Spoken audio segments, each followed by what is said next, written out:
मैं प्रवक्ता गौरव कुमार मित्तल, विद्युत अभियांत्रिकी, जीपीसी करौली। हम आज एसी थ्रो रेजिस्टेंस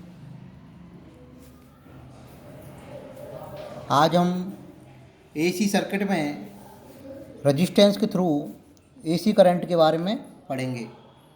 बात क्लियर? आज हम एसी सर्किट में एसी सप्लाई को रेजिस्टेंस से कनेक्ट करने पर क्या होता है उसके बारे में पढ़ेंगे। हमने सबसे पहले क्या लिया है, इसमें एक रेजिस्टेंस आर लिया, उसको AC supply source v equal to B M sine omega t से कनेक्ट कर दिया। V equal to B M sine omega t से कनेक्ट कर दिया। बात क्लियर? अब किसी रेजिस्टेंस को किसी सप्लाई से कनेक्ट करोगे तो उसमें क्या फ्लो होगी? एक करंट फ्लो होगी। उसमें एक करंट फ्लो होगी। करंट कौन सी? हमने मान लिया कि उससे करंट कितनी फ्लो हो रही है, आई करंट फ्लो हो रही है। और रेजिस्टेंस के अक्रॉस जो वोल्टेज ड्रॉप है वो क्या हो रहा है? V r. क्या हो रहा है? V r. बात क्लियर? तो अगर एसी सप्लाई सोर्स से रेजिस्टेंस कनेक्ट है तो जो करंट फ्लो होगी वो भी कैसी होगी? एसी। कैसी होगी? एसी। बात क्लियर? तो अपन जानते हैं कि रेजिस्टेंस में अगर करंट फ्लो करानी है तो ओम के नियम से हम जानते हैं v r equal to i r. जो वोल्टेज ड्रॉप होगा रेजिस्टेंस आर के मध्य वो v r equal to i r होगा। सर्किट में जितनी करंट है इनटू उस रेजिस्टेंस का मान। बात क्लियर? तो आई का मान इनटू आर का मान। बी आर की जगह पे केवल रेजिस्टेंस है तो क्या आ जाएगा? B M sine omega t, जिसमें बी एम साइन वेव का मैक्सिमम वोल्टेज है, ओमेगा एंगुलर फ्रिक्वेंसी है, टी टाइम है। बात क्लियर है? ठीक। तो जो आई का मान आएगा यहाँ से आई इक्वल टू क्या आ जाएगा? B M sine omega T upon R. तो ये क्या वैल्यू आई? साइन की वेव फॉर्म तो एज इट इज रही। बी एम अपॉन आर को अपन ने क्या लिख दिया? V M upon R equal to क्या हो गया? I M. क्या हो गया? I M. तो क्या वेव फॉर्म आ गई? I equal to I M sine omega T. I equal to I M sine omega T. Voltage की वेव फॉर्म क्या है? B equal to B M sine omega T. Current की wave form क्या है? I equal to I M sine omega T. दोनों के sign के कोष्टक में है वो ओमेगा टी है। तो इसका मतलब voltage and current are in phase, एक ही फेज में है। किसके लिए? रेजिस्टेंस के लिए। किसके लिए? रेजिस्टेंस के लिए। बात क्लियर? अगर हम वेव फॉर्म से देखें तो वेव फॉर्म बनाते हैं अपन। वेव फॉर्म बना लेते हैं। ये कौन सी एक्सिस हो जाएगी? Omega T axis. V equal to B M sine omega T बनाना है। साइन की वेव फॉर्म कैसी होती है? ऐसी होती है। ठीक है। B equal to B M sine omega T. V और आई की वेव फॉर्म दोनों की बनानी है। I equal to I M sine omega T है। फेज डिफरेंस है नहीं तो वेव फॉर्म इसके ऊपर से जाएगी। इसका मैग्नीट्यूड आगे पीछे हो सकता है, उसका मैग्नीट्यूड आगे पीछे,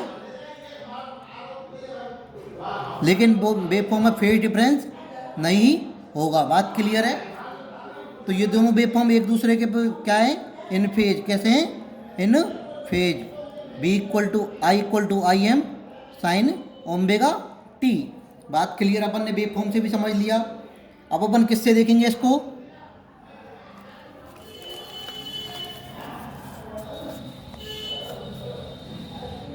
अब अपन इसको देखेंगे फेजर से। तो अपने पास wave form V M sine omega T एक है I equal to I M sine omega T. ठीक है, तो अपन फेजर बनाते हैं। एक्सेस कौन सी रखते हैं? आई एक्सेस। आई करंट फ्लो हो रही है, आई करंट फ्लो हो रही है। आई का ओमेगा टी एक्सेस है, तो बी की भी कौन सी ओमेगा टी एक्सेस है? तो क्या आ जाएगा इसके उसमें ही आ जाएगा, फेज में ही। तो बी और आई के बीच में एंगल कितना है? बी एंड आई के बीच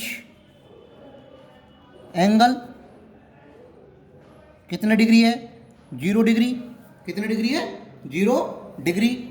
और हम निकालेंगे, पावर फैक्टर निकालना चाहते हैं, तो पावर फैक्टर क्या होता है बताओ? पावर फैक्टर होता है कॉस फाई, और जो फाई जो एंगल होता है वो होता है बी एंड आई के मध्य एंगल के मध्य एंगल। तो कॉस फाई कितना हो जाएगा? कॉस 0 इक्वल टू कितना आता है? 1। कितना आता है? 1।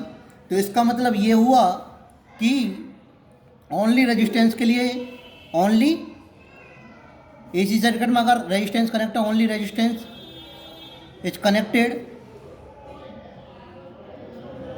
With AC source. Power factor कितना होगा? Power factor is unity. कितना होगा?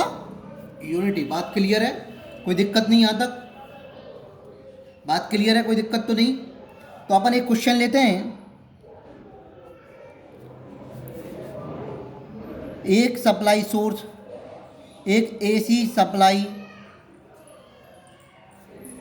को 10 ओम रेजिस्टेंस से प्रतिरोध से कनेक्ट कर दिया जाए, कनेक्ट कर दिया जाए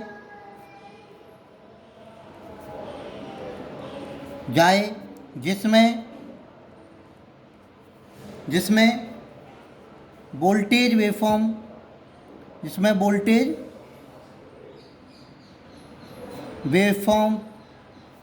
B equal to 100 sine 314 t है।